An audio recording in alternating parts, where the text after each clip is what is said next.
at Transfiguration. After my 2-year contract in 1995,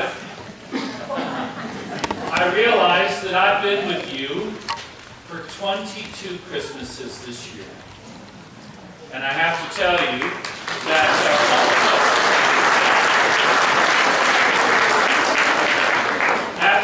that after being a husband and a father, you all are my highest joy. And I so love seeing you, every single one of you. I don't care where you're sitting or who you're sitting on or under. It's just such a blessing to have you here. We've been through a lot together. If you've been here, you know that we've traveled well together. The little girl that was wanting to snack on the poinsettia leaves years ago just read you the Old Testament lesson. The girl that went to the hospital just a few weeks, I still hear about that message. Before Christmas, do anybody remember that? A newborn little girl is one of the two singing for you tonight. Boy, have we come a long way. So if you've been here before, welcome back. If you're dating someone who told you to come and didn't explain why, welcome. It's okay, we won't make you talk. So great to have you all here. As much as I enjoy this though, I have to tell you, Christmas didn't land tonight for me. You know how sometimes holidays come at different times in your life? My Christmas came in October. I'd like to tell you about it for just a second. There are several other people here that were here in our church in October for a mission trip. A group from our church traveled to Rosenberg, Texas. Does anybody, for extra bonus points, even know where Rosenberg, Texas is? Do you? All right, a few out there, yes. So you know about the flood, don't you? No one else knows. 5 minutes in the national news. The Brazos River flooded its banks. Memorial Day, I think it was, this year.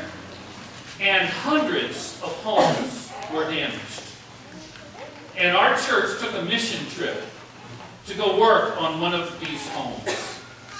I want to tell you, it's a fabulous experience. When we go on mission, we stayed at a Texas ranch, and it was cool. We went to work on a home, a prefabricated home. It's on a corner lot. And the first thing, when we showed up, guess what? The grass was overrun, and there had been stuff thrown into this ditch in front of the house. I'm a native Floridian. I can't stand grass that's not mown.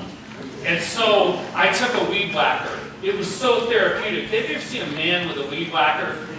And you just think we rule the world. Down into that ditch I went. And I'm breaking up stuff that hasn't been seen by God or man for a long time. And then I got to ride a mower, because in Texas, you just don't mow, you drive a mower. It is such a good thing for men's self-ego to drive a mower. You kind of pretend like you're in a fighter jet, you know. And I tell you what, when I was done, that lawn, you could have played golf on it. It was phenomenal. Great. Pastor Mark, our retired assistant, he took the front door.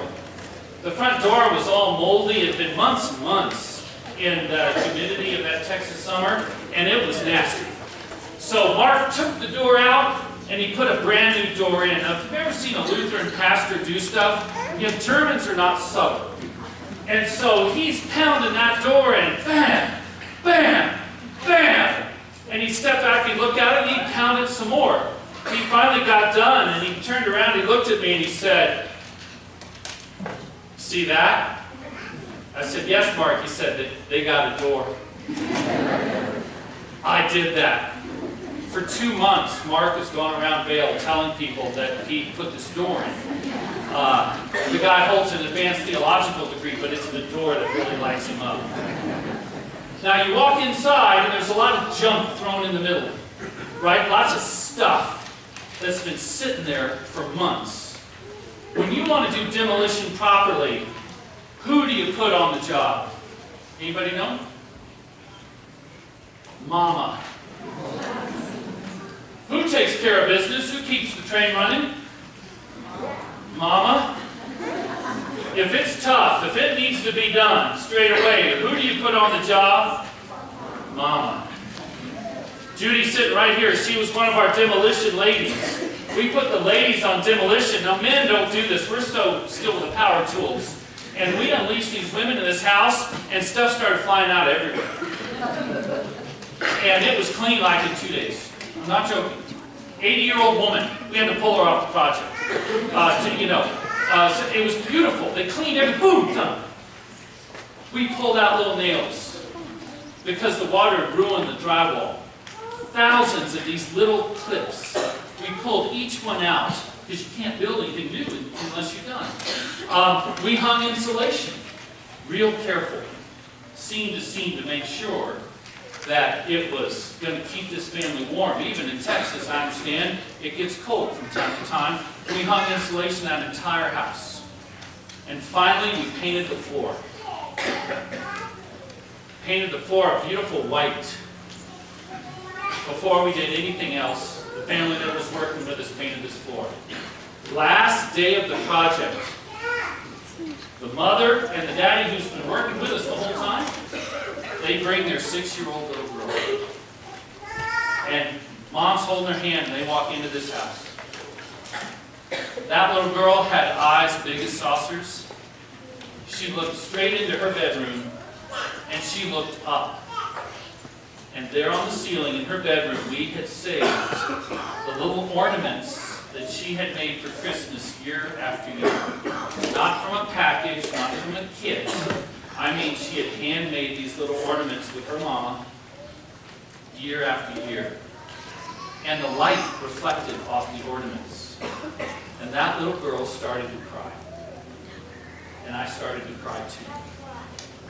Christmas came at that moment for me.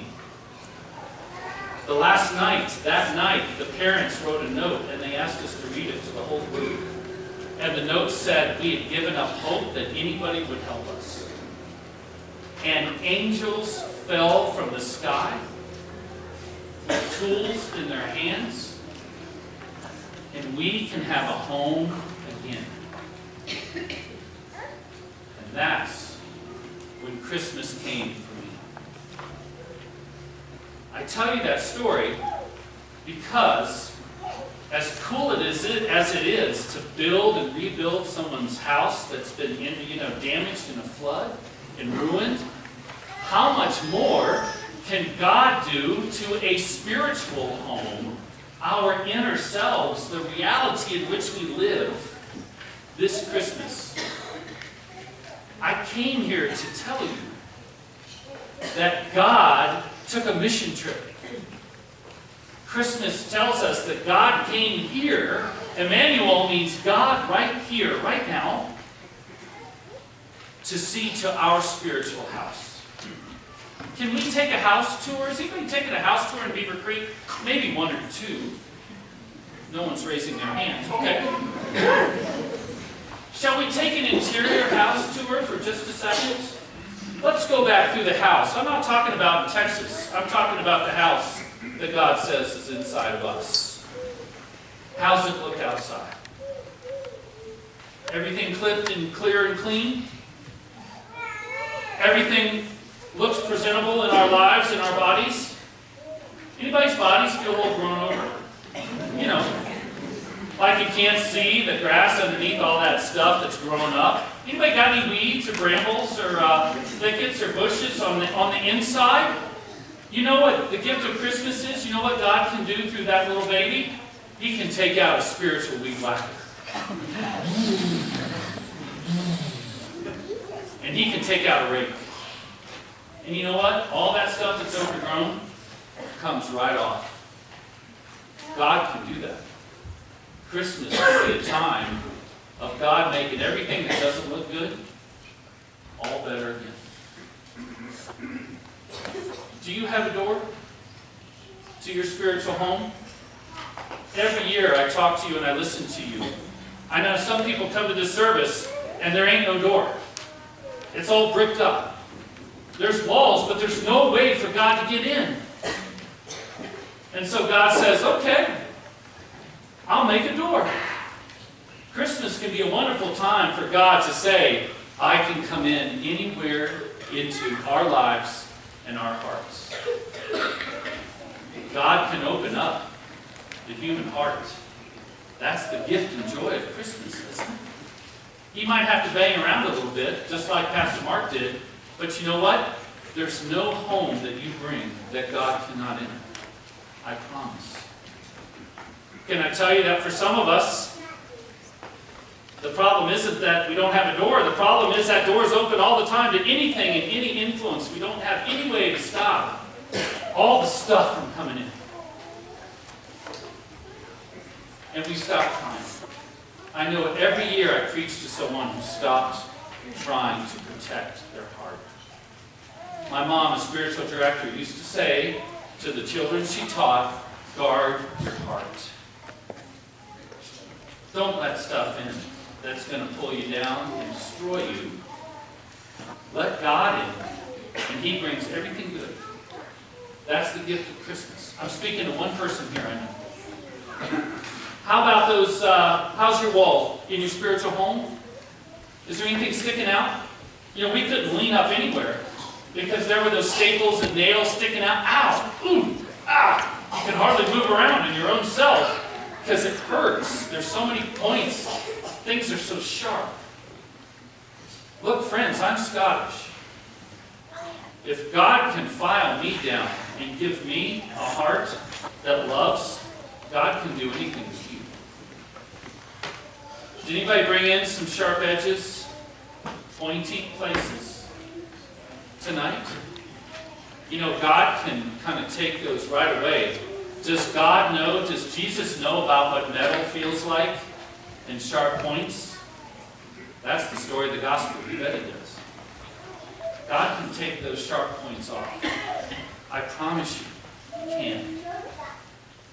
How about insulation? Is anybody here that's warm on the outside and cold like snow on the inside? Frozen. And I'm not talking Disney. I mean literally frozen in your spiritual life. You can't feel anything. I can't experience it. I don't remember things because I'm so cold on the inside. Friends, I want to tell you that Jesus at Christmas can put up the insulation that you need in your spiritual home. He can do it. He can take anything that's cold and snowy and blowy and blustery and drafty, and He can warm our heart. That's the great gift of Christmas. Please don't leave here with a cold heart, because God always has better, always, to give us. Finally, anybody need anything painted over? You know, looks pretty bad if you keep on looking at it. Looks kind of dark. Looks kind of dirty. Don't know what to do with it. You know what you do when you go on a mission trip and you don't like it? You paint it. God can paint over any of those things and turn them into something new and beautiful. May I say that it's my hope tonight, in my 22nd year with you, that you walk into your own spiritual home this Christmas. I'm invited to walk into mine and look up like that little girl and see stars. To see the light of Jesus shining inside. I bring you good news of a great joy for all the people. For to you is born this day, right here, right now, tonight, a Savior who does extreme radical makeover really well. Friends, take the home tour. Let Jesus in. And you will have, and I will have, the best Christmas that we can possibly imagine. In the name of God, Father, Son, and Holy Spirit. Amen.